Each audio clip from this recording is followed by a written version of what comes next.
नमस्कार। लीजिए प्रस्तुत है मुंशी प्रेमचंद जी की कहानी स्वामिनी। दोस्तों, वीडियो आपको पसंद आए तो चैनल को सब्सक्राइब करें, वीडियो को लाइक और शेयर करें। शिवदास ने भंडारे की कुंजी अपनी बहू राम प्यारी के सामने फेंक कर अपनी बूढ़ी आंखों में आंसू भरकर कहा, बहू, आज से गृहस्थी की देखभाल तुम्हारे ऊपर है। मेरा सुख भगवान से नहीं देखा गया, नहीं तो क्या जवान बेटे को यूं छीन लेते। उसका काम करने वाला तो कोई चाहिए। एक हल तोड़ दूं तो गुजारा न होगा। मेरे ही कुकर्म से भगवान का यह कोप आया है और मैं ही अपने माथे पर उसे लूंगा। बिरजू का हल अब मैं ही संभालूंगा। अब घर की देखरेख करने वाला, धरने उठाने वाला तुम्हारे सिवा दूसरा कौन है। रो मत बेटा, भगवान की जो इच्छा थी वह हुआ और जो इच्छा होगी वह होगा। हमारा तुम्हारा क्या बस है। मेरे जीते जी तुम्हें कोई टेढ़ी आंख से भी न देख सकेगा। तुम किसी बात का सोच मत किया करो। बिरजू गया तो अभी मैं बैठा हूँ। राम प्यारी और राम दुलारी दो सगी बहनें थीं। दोनों का विवाह मथुरा और बिरजू दो सगे भाइयों से हुआ। दोनों बहनें नहर की तरह ससुराल में भी प्रेम और आनंद से रहने लगीं। शिवदास को पेंशन मिली। दिन भर द्वार पर गपशप करते, भरा पूरा परिवार देखकर प्रसन्न होते और अधिकतर धर्म चर्चा में लगे रहते थे। लेकिन दैवगति से बड़ा लड़का बिरजू बीमार पड़ा और आज उसे मरे हुए 15 दिन बीत गए। आज क्रियाकर्म से फुर्सत मिली और शिवदास ने सच्चे कर्मवीर की भांति फिर जीवन संग्राम के लिए कमर कस ली। मन में उसे चाहे कितना ही दुख हुआ हो, उसे किसी ने रोते नहीं देखा। आज अपनी बहू को देखकर एक क्षण के लिए उसकी आंखें सजल हो गईं, लेकिन उसने मन को संभाला और रुद्ध कंठ से उसे दिलासा देने लगा। कदाचित उसने सोचा था घर की स्वामिनी बनकर विधवा के आंसू पुछ जाएंगे, कम से कम उसे इतना कठिन परिश्रम न करना पड़ेगा। इसलिए उसने भंडारे की कुंजी बहू के सामने फेंक दी थी। वैधव्य की व्यथा को स्वामित्व के गर्व से दबा देना चाहता था। राम प्यारे ने पुलकित कंठ से कहा, यह कैसे हो सकता है दादा कि तुम मेहनत मजदूरी करो और मैं मालकिन बनकर बैठूं। काम धंधे में लगी रहूंगी तो मन बदला रहेगा, बैठे बैठे तो रोने के सिवा और कुछ न होगा। शिवदास ने समझाया, बेटा, दैवगति में तो किसी का बस नहीं। रोने धोने से हलकाने के सिवा और क्या हाथ आएगा। घर में तो 20 काम है। कोई साधु संत आ जाए, कोई पाहुना ही आ पहुंचे तो उनके सेवा सत्कार के लिए किसी को घर पर रहना ही पड़ेगा। बहू ने बहुत से हिले किए पर शिवदास ने एक न सुनी। शिवदास के बाहर चले जाने पर राम प्यारी ने कुंजी उठाई तो उसे मन में अपूर्व गौरव और उत्तरदायित्व का अनुभव हुआ। जरा देर के लिए पति वियोग का दुख उसे भूल गया।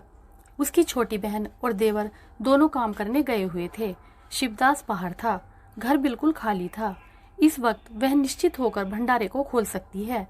उसमें क्या क्या सामान है, क्या क्या विभूति है, यह देखने के लिए उसका मन लालायित हो उठा। इस घर में वह कभी न आई थी।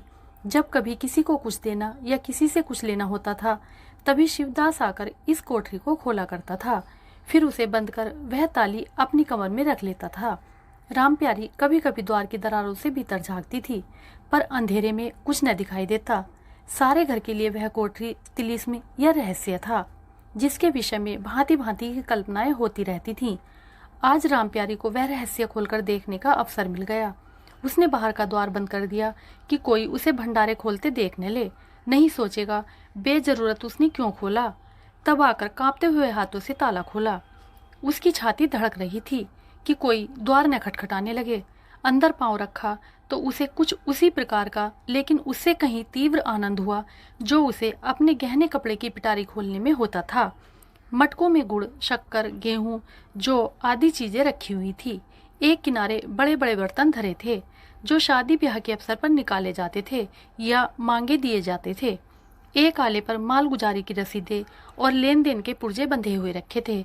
कोठरी में एक विभूति सी छाई थी, मानो लक्ष्मी अज्ञात रूप से वास कर रही हो। उस विभूति की छाया में राम प्यारी आधे घंटे तक बैठी अपनी आत्मा को तृप्त करती रही। प्रति क्षण उसके हृदय पर ममत्व का नशा सा छाया जा रहा था। जब वह उस कोठरी से निकली तो उसके मन के संस्कार बदल गए थे, मानो किसी ने उस पर मंत्र डाल दिया हो। उसी समय द्वार पर किसी ने आवाज दी। उसने तुरंत भंडारे का द्वार बंद किया और जाकर सदर दरवाजा खोल दिया। देखा तो पड़ोसन झुनिया खड़ी है और 1 रुपया उधार मांग रही है। राम प्यारी ने रुखाई से कहा, अभी तो 1 पैसा घर में नहीं है जीजी, क्रियाकर्म में सब खर्च हो गया। झुनिया चकरा गई। चौधरी के घर में इस समय 1 रुपया भी नहीं है। यह विश्वास करने की बात न थी। जिसके यहाँ सैकड़ों का लेन देन है, वह सब कुछ क्रियाकर्म में खर्च नहीं कर सकता। अगर शिवदास ने बहाना किया होता तो उसे आश्चर्य न होता। प्यारी तो अपने सरल स्वभाव के लिए गांव में मशहूर थी। अक्सर शिवदास की आंखें बचाकर पड़ोसियों को इच्छित वस्तुएं दे दिया करती थी। अभी कल ही उसने जानकी को सेर भर दूध दिया था, यहाँ तक कि अपने गहने तक मांगे दे देती थी। कृपण शिवदास के घर में ऐसी सखरज बहू का आना गाँव वाले अपने सौभाग्य की बात समझते थे। झुनिया ने चकित होकर कहा, ऐसा ना कहो जीजी, बड़े गाड़े में पड़कर आई हूँ। नहीं, तुम जानती हो मेरी आदत ऐसी नहीं है। बाकी का 1 रुपया देना है। प्यादा द्वार पर खड़ा बकझक कर रहा है। रुपया दे दो तो किसी तरह यह विपत्ति टले। मैं आज के 8वें दिन आकर दे जाऊंगी। गांव में और कौन घर है जहां मांगने जाऊं? प्यारी टस्से मसने हुई। उसके जाते ही प्यारी सांझ के लिए रसोई पानी का इंतजाम करने लगी। पहले चावल दाल बिनना अपार लगता था और रसोई में जाना तो सूली पर चढ़ने से कम न था। कुछ देर बहनों में झाँव झाँव होती, तब शिवदास आकर कहते, क्या आज रसोई न बनेगी?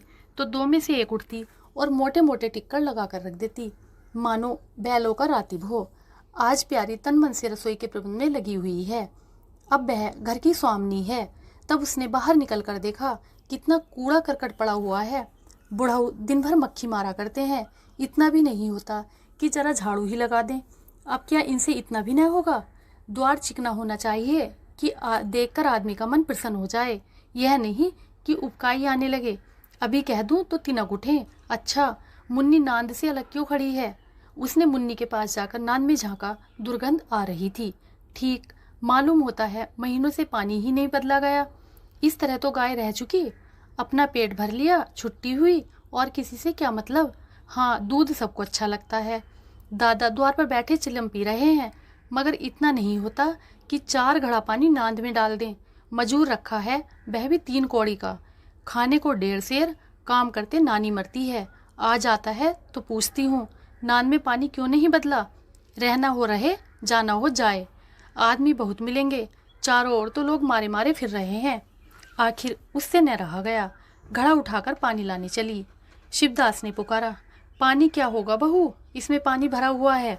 प्यारी ने कहा, नांद का पानी सड़ गया है। मुन्नी भूसे में मुंह नहीं डालती, देखते नहीं हो, कोस भर पर खड़ी है।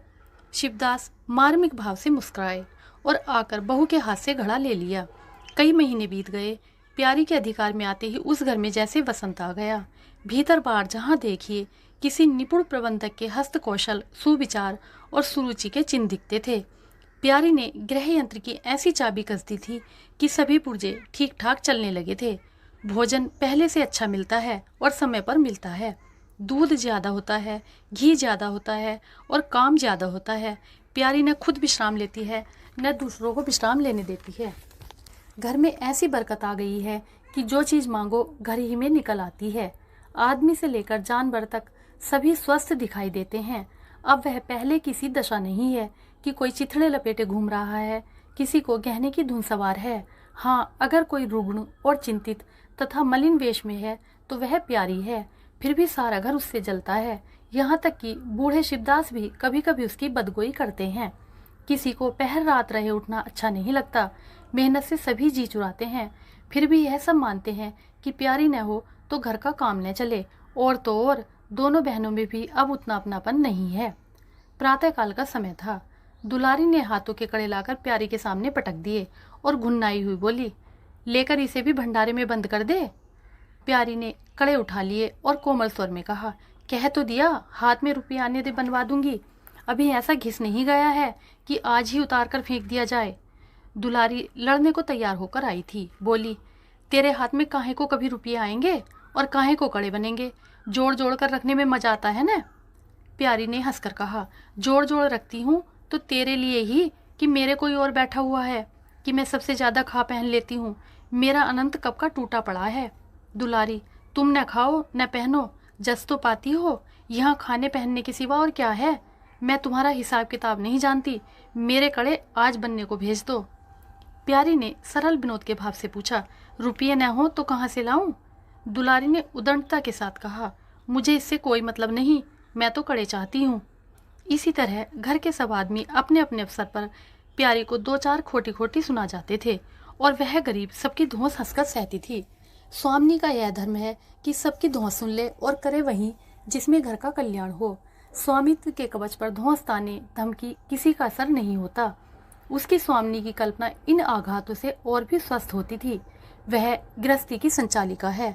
सभी अपने अपने दुख उसी के सामने रोते हैं, पर जो कुछ वह करती है वही होता है। इतना उसे प्रसन्न करने के लिए काफी था। गांव में प्यारी की सराहना होती थी। अभी उम्र ही क्या है, लेकिन सारे घर को संभाले हुए है। चाहती तो सगाई करके चैन से रहती। इस घर के पीछे अपने को मिटाई देती है। कभी किसी से हंसती बोलती भी नहीं, जैसे काया पलट हो गई। कई दिन बाद दुलारी के कड़े बनकर आ गए। प्यारी खुद सुनार के घर दौड़ दौड़ गई। संध्या हो गई थी। दुलारी और मथुरा हाट से लौटे। प्यारी ने नए कड़े दुलारी को दिए। दुलारी निहाल हो गई, चटपट कड़े पहने और दौड़ी हुई बरोठे में जाकर मथुरा को दिखाने लगी। प्यारी बरोठे के द्वार पर छिपी खड़ी यह दृश्य देखने लगी। उसकी आंखें सजल हो गईं। दुलारी उससे कुल 3 साल ही तो छोटी है, पर दोनों में कितना अंतर है। उसकी आंखें मानो उस दृश्य पर जम गई। दंपत्ति का वह सरल आनंद, उनका प्रेमालिंगन, उनकी मुग्ध मुद्रा प्यारी की टकटकी सी बंध गई। यहाँ तक कि दीपक के धुंधले प्रकाश में वे दोनों उसकी नजरों से गायब हो गए और अपने ही अतीत जीवन की एक लीला आंखों के सामने बार बार नए नए रूप में आने लगी। सहसा शिवदास ने पुकारा, बड़ी बहू, एक पैसा दो, तमाकू मंगवाऊं। प्यारी की समाधि टूट गई।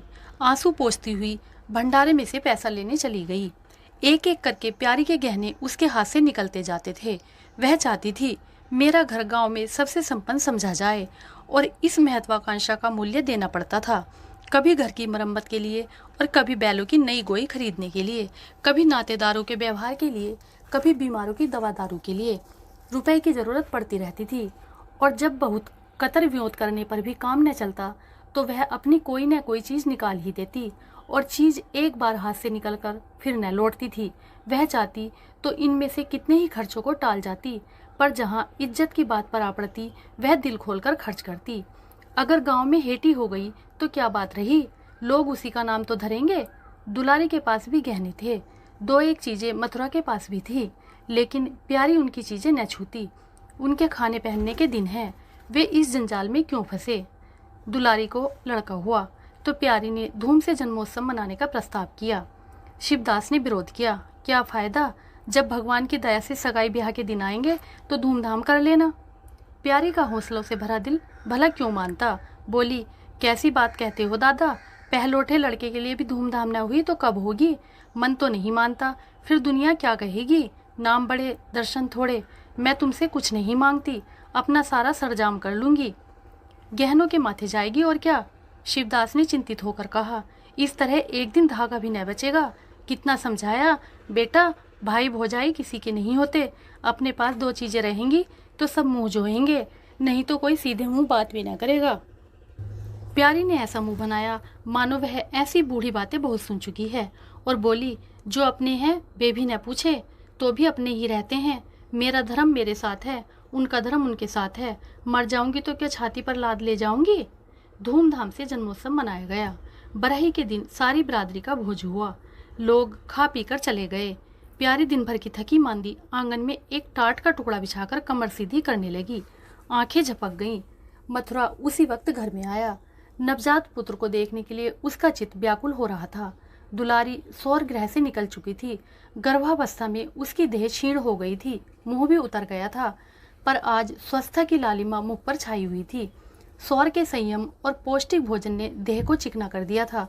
मथुरा उसे आंगन में देखते ही समीप आ गया और एक बार प्यारी की ओर ताककर उसके निद्रा मग्न होने का निश्चय करके उसने शिशु को गोद में ले लिया और उसका मुंह चूमने लगा। आहट पाकर प्यारी की आंखें खुल गईं, पर उसने नींद का बहाना किया और अधखुली आंखों से यह आनंद क्रीड़ा देखने लगी। माता और पिता दोनों बारी बारी से बालक को चूमते, गले लगाते और उसके मुख को निहारते थे। कितना स्वर्गीय आनंद था। प्यारी की त्रसित लालसा एक क्षण के लिए स्वामिनी को भूल गई। जैसे लगाम से मुखबद्ध, बोझ से लदा हुआ, हाँकने वाले के चाबुक से पीड़ित, दौड़ते दौड़ते बेदम तुरंग हिन हिनाने की आवाज सुनकर कनौतियां खड़ी कर लेता है और परिस्थिति को भूलकर एक दबी हुई हिन हिनाहट से उसका जवाब देता है। कुछ वही दशा प्यारी की हुई। उसका मातृत्व जो पिंजरे में बंद, मूक, निश्चेत पड़ा हुआ था। समीप से आने वाली मातृत्व की चहकार सुनकर जैसे जाग पड़ा और चिंताओं के उस पिंजरे से निकलने के लिए पंख फड़फड़ाने लगा। मथुरा ने कहा, यह मेरा लड़का है। दुलारी ने बालक को गोद में चिमटा कर कहा, हाँ क्यों नहीं, तुम्ही ने तो 9 महीने पेट में रखा है। सांसद तो मेरी हुई, बाप कहलाने के लिए तुम कूद पड़े। मथुरा, मेरा लड़का न होता तो मेरी सूरत का क्यों होता? चेहरा मोहरा रंग रूप सब मेरा सा ही तो है। दुलारी, इससे क्या होता है? बीज बनिए के घर से आता है, खेत किसान का होता है, उपज बनिए की नहीं होती, किसान की होती है। मथुरा, बातों में तुमसे कोई न जीतेगा। मेरा लड़का बड़ा हो जाएगा तो मैं द्वार पर बैठकर मजे से हुक्का पिया करूंगा। दुलारी, मेरा लड़का पढ़े लिखेगा, कोई बड़ा मुद्दा पाएगा, तुम्हारी तरह दिन भर बैल के पीछे न चलेगा। मालकिन से कहना है कल एक पालना बनवा दे। मथुरा, अब बहुत सवेरे न उठा करना और छाती फाड़कर काम भी न करना। दुलारी, यह महारानी जीने देगी? मथुरा, मुझे तो बेचारी पर दया आती है, उसका कौन बैठा हुआ है, हम ही लोगों के लिए मरती है। भैया होते तो अब तक 2-3 बच्चों की माँ हो गई होती। प्यारी के कंठ में आंसुओं का ऐसा बेग उठा कि उसे रोकने में सारी देह कांप उठी। अपना वंचित जीवन उसे मरुस्थल लगा, जिसकी सूखी रेत पर वह हरा भरा बाग लगाने की निष्फल चेष्टा कर रही थी। कुछ दिनों के बाद शिवदास भी मर गया। उधर दुलारी के 2 बच्चे और हुए। वह भी अधिकतर बच्चों के लालन पालन में व्यस्त रहने लगी। खेती का काम मजदूरों पर आ पड़ा। मथुरा मजदूर तो अच्छा था, संचालक अच्छा न था। उसे स्वतंत्र रूप से काम लेने का कभी अवसर न मिला। खुद पहले भाई की निगरानी में काम करता रहा, बाद को बाप की निगरानी में काम करने लगा। खेती का तार भी न जानता था। वही मजूर उसके यहाँ टिकते थे जो मेहनत नहीं खुशामद करने में कुशल होते थे। इसलिए प्यारी को अब दिन में 2 चक्कर हार के भी लगाना पड़ता। कहने को वह अब भी घर की मालकिन थी, पर वास्तव में घर भर की सेविका थी। मजूर भी उससे त्योरियां बदलते, जमींदार का प्यादा भी उसी पर धौंस जमाता। भोजन में भी किफायत करनी पड़ती। लड़कों को तो जितनी बार मांगे उतनी बार कुछ न कुछ चाहिए। दुलारी तो लड़कोरी थी, उसे भरपूर भोजन चाहिए।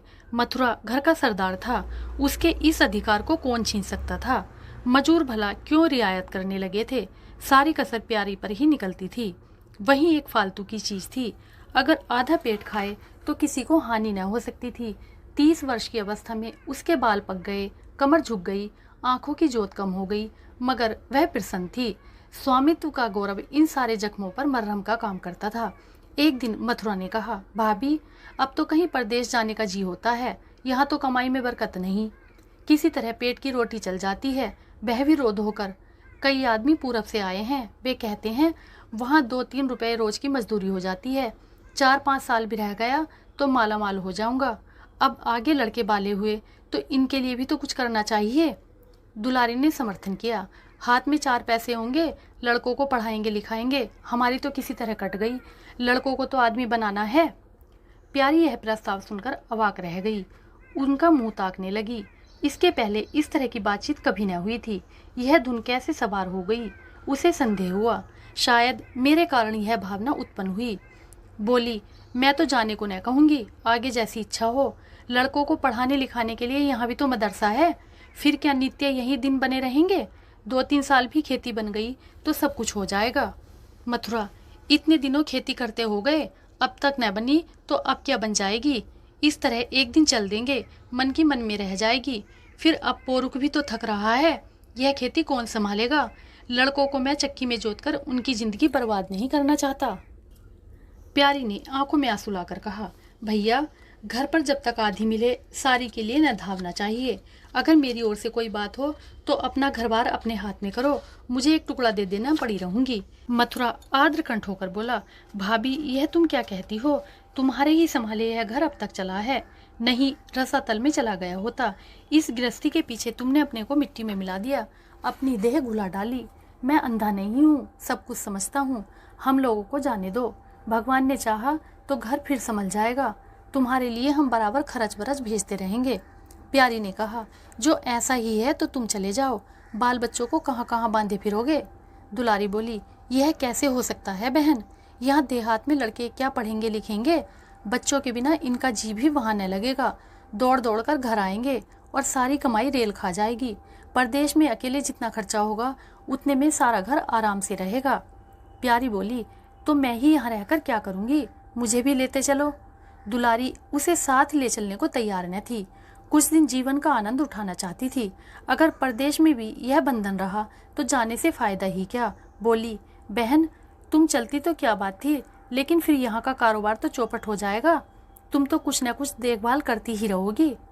प्रस्थान की तिथि के एक दिन पहले ही राम प्यारी ने रात भर जागकर हलवा और पूरियां पकाई। जब से इस घर में आई कभी एक दिन के लिए अकेले रहने का अवसर नहीं आया। दोनों बहनें सदा साथ रहीं। आज उस भयंकर अवसर को सामने आते देखकर प्यारी का दिल बैठा जाता था। वह देखती थी मथुरा प्रसन्न है, बाल वृंद यात्रा के आनंद में खाना पीना तक भूले हुए हैं, तो उसके जी में आता वह भी इसी भांति निर्द्वंद रहे, मोह और ममता को पैरों से कुचल डाले। किंतु वह ममता जिस खाद्दल को खा खा कर पली थी, उसे अपने सामने से हटाए जाते देखकर क्षुब्ध होने से न रुकती थी। दुलारी तो इस तरह निश्चिंत होकर बैठी थी मानो कोई मेला देखने जा रही है। नई नई चीजों को देखने, नई दुनिया में विचरने की उत्सुकता ने उसे क्रिया शून्य सा कर दिया था। प्यारी के सिरे सारे प्रबंध का भार था। धोबी के घर से सब कपड़े आए हैं या नहीं, कौन कौन से बर्तन साथ जाएंगे, सफर खर्च के लिए कितने रुपए की जरूरत होगी। एक बच्चे को खांसी आ रही थी, दूसरे को कई दिन से दस्त आ रहे थे। उन दोनों की औषधियों को पीसना कूटना आदि सैकड़ों ही काम व्यस्त किए हुए थे। लड़कोरी न होकर भी वह बच्चों के लालन पोषण में दुलारी से कुशल थी। देखो, बच्चों को मारना पीटना मत, मारने से बच्चे जिद्दी हो जाते हैं। बच्चों के साथ आदमी को बच्चा बन जाना पड़ता है। जो तुम चाहो कि हम आराम से पड़े रहें और बच्चे चुपचाप बैठे रहें, हाथ पैर न हिलाएं, तो यह नहीं हो सकता। बच्चे तो स्वभाव के चंचल होते हैं, उन्हें किसी न किसी काम में फंसाए रखो। धेले का खिलौना 1000 घुड़कियों से बढ़कर होता है। दुलारी इन उपदेशों को इस तरह बेमन होकर सुनती थी मानो कोई सनक कर बक रहा हो। विदाई का दिन प्यारी के लिए परीक्षा का दिन था। उसके जी में आता था कहीं चली जाए जिसमें वह दृश्य देखना न पड़े। हाँ, घड़ी भर में यह घर सूना हो जाएगा। वह दिन भर घर में अकेली पड़ी रहेगी, किससे हंसेगी बोलेगी, यह सोचकर उसका हृदय कांप जाता था। ज्यों ज्यों समय निकट आता था उसकी वृत्तियां शिथिल होती जाती थी। वह कोई काम करते करते जैसे खो जाती थी और अपलक नेत्रों से किसी वस्तु को ताकने लगती। कभी अवसर पाकर एकांत में जाकर थोड़ा सा रो आती थी। मन को समझा रही थी, यह लोग अपने होते तो क्या इस तरह चले जाते। यह तो मानने का नाता है, किसी पर कोई जबरदस्ती है क्या। दूसरों के लिए कितना ही मरो तो भी अपने नहीं होते। पानी तेल में कितना ही मिले फिर भी अलग ही रहेगा। बच्चे नए नए कुर्ते पहने नवाब बने घूम रहे थे। प्यारी उन्हें प्यार करने के लिए गोद लेना चाहती तो रौनक सा मुंह बनाकर छुड़ाकर भाग जाते। वह क्या जानती थी कि ऐसे अवसर पर बहुधा अपने बच्चे भी निष्ठुर हो जाते हैं। 10 बजते बजते द्वार पर बैलगाड़ी आ गई। लड़के पहले ही से उस पर जा बैठे। गांव के कितने स्त्री पुरुष मिलने आए। प्यारी को इस समय उनका आना बुरा लग रहा था। वह दुलारी से थोड़ी देर एकांत गले मिलकर रोना चाहती थी। मथुरा से हाथ जोड़कर कहना चाहती थी, मेरी खोज खबर लेते रहना, तुम्हारे सिवा मेरा संसार में कौन है। लेकिन इस भब्बड़ में उसको इन बातों का मौका न मिला। मथुरा और दुलारी दोनों गाड़ी में जा बैठे और प्यारी द्वार पर रोती खड़ी रह गई। वह इतनी विवल थी कि गांव के बाहर तक पहुंचने की भी उसे सुध न रही। कई दिन तक प्यारी मूर्छित सी पड़ी रही। न घर से निकली, न चूल्हा जलाया, न हाथ मुंह धोया। उसका हलवाहा जोखू बार बार आकर कहता, मालकिन उठो, हाथ मुंह धो, कुछ खाओ पियो, कब तक इस तरह पड़ी रहोगी। इस तरह की तसल्ली गांव की और स्त्रियां भी देती थीं, पर उनकी तसल्ली में एक प्रकार की ईर्ष्या का भाव छिपा हुआ जान पड़ता था। जोखू के स्वर में सच्ची सहानुभूति झलकती थी। जोखू कामचोर, बातूनी और नशेबाज था। प्यारी उसे बराबर डांटती रहती थी। 2-1 बार उसे निकाल भी चुकी थी, पर मथुरा के आग्रह से फिर रख लिया था। आज भी जोखू की सहानुभूति भरी बातें सुनकर प्यारी झुंझलाती, यह काम करने क्यों नहीं जाता, यह मेरे पीछे क्यों पड़ा हुआ है। मगर उसे झड़क देने को जीना चाहता था। उसे उस समय सहानुभूति की भूख थी। फल कांटेदार वृक्ष से भी मिले तो क्या उन्हें छोड़ दिया जाता है। धीरे धीरे शोभ का बेग कम हुआ, जीवन के व्यापार होने लगे। अब खेती का सारा भार प्यारी पर था।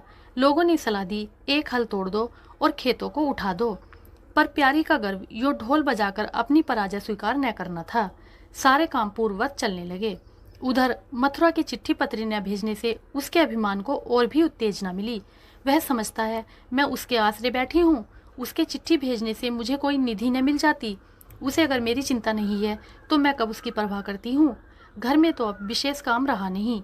प्यारी सारे दिन खेती बाड़ी के काम में लगी रहती। खरबूजे बोए थे, वह खूब फल पके, खूब बिके। पहले सारा दूध घर में खर्च हो जाता था, अब बिकने लगा। प्यारी की मनोवृत्तियों में भी एक और विचित्र परिवर्तन आ गया। अब वह साफ कपड़े पहनती, मांग चोटी की ओर से भी उतनी उदासीन न थी। आभूषणों में भी रुचि हुई। रुपये हाथ में आते ही उसने अपने गिरवी गहने छुड़ाए और भोजन भी संयम से करने लगी। सागर पहले खेतों को सींचकर खुद खाली हो जाता था, अब निकास की नालियां बंद हो गई थी। सागर में पानी जमा होने लगा था और उसमें हल्की हल्की लहरें भी थीं। खिले हुए कमल भी थे। एक दिन जोकू हार से लौटा तो अंधेरा हो गया था। प्यारी ने पूछा, अब तक वहां क्या करता रहा? जोकू ने कहा, 4 क्यारियां बच रही थी, मैंने सोचा 10 मोट और खींच दूं, कल का झंझट कौन रखे। जोकू अब कुछ दिनों से काम में मन लगाने लगा था। जब तक मालिक उसके सिर पर सवार रहते थे वह हीले बहाने करता था। अब सब कुछ उसके हाथ में था। प्यारी सारे दिन हार में थोड़ी ही रह सकती थी, इसलिए अब उसमें जिम्मेदारी आ गई थी। प्यारी ने लोटे का पानी रखते हुए कहा, अच्छा हाथ मुंह धो डालो, आदमी जान रखकर काम करता है, हाय हाय करने से कुछ नहीं होता। खेत आज न होते कल होते, क्या जल्दी थी। जोखू ने समझा प्यारी बिगड़ रही है। उसने तो अपनी समझ में कारगुजारी की थी और समझा था तारीफ होगी। यहाँ आलोचना हुई। चिढ़कर बोला, मालकिन दाहिने बाएं दोनों ओर चलती हो, जो बात नहीं समझती उसमें क्यों कूदती हो। कल के लिए तो उचमा के खेत पड़े सूख रहे हैं, आज बड़ी मुश्किल से कुआं खाली हुआ था। सवेरे मैं पहुंचता तो कोई और आकर न छेक लेता, फिर 8वारे तक राह देखनी पड़ती, तब तक तो सारी ऊख विदा हो जाती। प्यारी उसकी सरलता पर हंसकर बोली, अरे तो मैं कुछ थोड़े ही कह रही हूँ पागल, मैं तो कहती हूँ कि जान रखकर काम कर, कहीं बीमार पड़ गए तो लेने के देने पड़ जाएंगे। जोखू, कौन बीमार पड़ जाएगा? मैं 20 साल में कभी सिर तक तो दुखा नहीं, आगे की नहीं जानता, कहो रात भर काम करता रहूं। प्यारी, मैं क्या जानूं, तुम ही अंतरे दिन बैठे रहते थे और पूछा जाता था तो कहते थे जुरा आ गया था, पेट में दर्द था। जोखू झेपता हुआ बोला, वह बातें जब थी जब मालिक लोग चाहते थे कि इसे पीस डालें, अब तो मैं जानता हूँ मेरे ही माथे हैं, मैं न करूँगा तो सब चौपट हो जाएगा। प्यारी, मैं क्या देखभाल नहीं करती? जोखू, तुम बहुत करोगी, 2 बेर चली जाओगी, सारे दिन तुम वहाँ बैठी नहीं रह सकती। प्यारी को उसके निष्कपट व्यवहार ने मुग्ध कर दिया। बोली, तो इतनी रात गए चूल्हा जलाओगे, कोई सगाई क्यों नहीं कर लेते? जोखू ने मुंह धोते हुए कहा, तुम भी खूब कहती हो मालकिन, अपने पेट भर को तो होता नहीं सगाई कर लूं। 1.25 सेर खाता हूँ, 1 जून पूरा 1.25 सेर, दोनों जून के लिए 2 सेर चाहिए। प्यारी, अच्छा आज मेरी रसोई में खाओ, देखूं कितना खाते हो।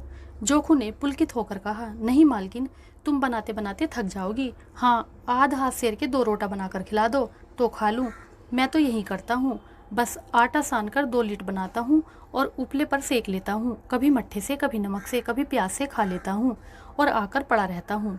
प्यारी, तो मैं आज तुम्हें फुलके खिलाऊंगी। जोखू, तब तो सारी रात खाते ही बीत जाएगी। प्यारी, बको मत, चटपट आकर बैठ जाओ। जोखू, जरा बैलों को सानी पानी देता जाऊं तो बैठूं। जोखू और प्यारी में ठनी हुई थी। प्यारी ने कहा, मैं कहती हूँ धान रोपने की कोई ज़रूरत नहीं, झड़ी लग जाए तो खेत डूब जाए, बरखा बंद हो जाए तो खेत सूख जाए, ज्वार बाजरा सन अरहर सब तो है, धान न सही। जोखू ने अपने विशाल कंधे पर फावड़ा रखते हुए कहा, जब सबका होगा तो मेरा भी होगा, सबका डूब जाएगा तो मेरा भी डूब जाएगा, मैं क्यों किसी से पीछे रहूं। बाबा के ज़माने में 5 बीघा से कम नहीं रोपा जाता था, बिरजू भैया ने उसमें 1-2 बीघे और बढ़ा दिए।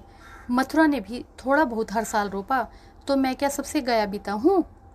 तब घर में 2 जवान काम करने वाले थे, मैं अकेला उन दोनों के बराबर खाता हूँ, दोनों के बराबर काम क्यों न करूँगा।